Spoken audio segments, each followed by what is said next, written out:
The first challenge was really that we had a vision for the product that it is now more than 2 years ago, and the AI models 2 years ago just weren't ready to do the things that we wanted them to do.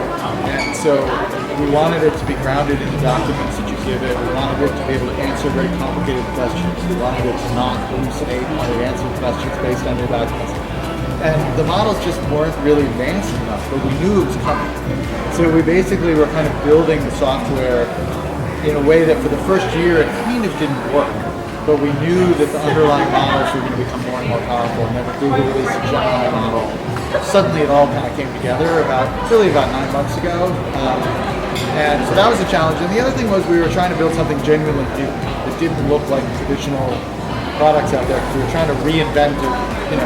What should software look like when you have a language model at the center of everything?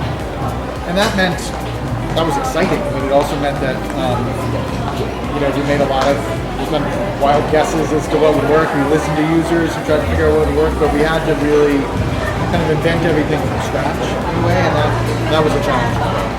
We've just introduced this new audio overviews feature, which is our first audio feature, and it is kind of, the internet has gone crazy for it, and it's clear that there is something about unbelievable voice experience that is really mesmerizing people. In the case of audio overviews, it's two AI people in conversation with each other. We call them hosts. It's like it's a show. But you can imagine being in conversation with those two people, or maybe it's just one person who's working like a tutor and they're kind of teaching material. So we think there's a lot in the conversational audio part of this that's going to be important.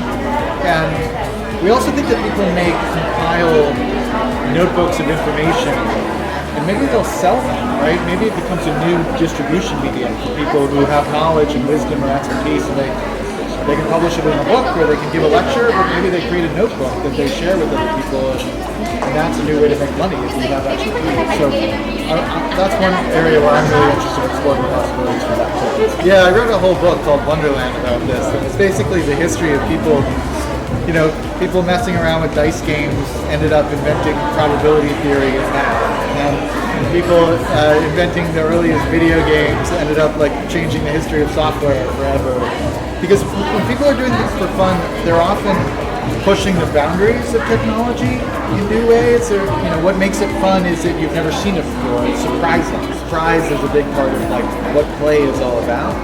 And so even if you don't have a clear purpose for what you're doing, if you are exploring the edges of what technology can do for playful reasons, you'll end up stumbling across actually useful things that can be applied in a more practical sense. So that's why I always tell people to be open to the innovation possibilities of play and delight and surprise, and not see those things as frivolous. They actually are often the seeds of really important ideas. We spend a lot of time thinking about this. We do not train the AI on any information you share. So all we were doing is effectively putting the information you share into what's called a context window of the model, which is like the model's short-term memory. And once you finish your session, the information is gone. And so there's no way, if you upload your corporate documents or your private journals, there's no way for that to become part of the model's general knowledge and to be visible to anybody else using our product. Now you can share a notebook if you authorize it and say, hey, I want my colleague to see this notebook. You can do that. But there's no way for it to accidentally leak out. That was a very important principle of the product from the beginning, because we wanted people to be able to if they want to put their journals in there and learn about themselves, we want to encourage that use. And obviously companies want to be able to put sensitive documents in there.